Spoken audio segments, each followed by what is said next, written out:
In today's video, let's talk about the way that you fix the PayPal direct debit problem. First thing that you can do in this situation is try to remove and relink your bank account. So just head over to your wallet section and then remove the existing bank account that you have linked and then try relinking it. Sometimes glitches occur and doing this exact process will solve those glitches. Now, if this is not the solution for you, then what you'll need to ensure is that your bank account has enough funds, or you need to add in money directly to your PayPal balance. So if you're trying to pay someone, then make sure that you have enough sufficient funds in order for the payment to go through.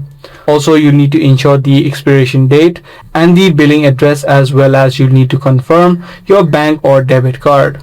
So once you ensure these solutions, you should be able to fix this issue. Lastly, you'll also need to check the merchant subscription. So in your PayPal settings, you'll need to go to the automatic payments to update or cancel the problematic recurring payment. Once you do these few steps, you should be able to fix the PayPal direct debit problem. I do hope this guide video was helpful to you. If it was, be sure to subscribe, share, and also give this video a thumbs up.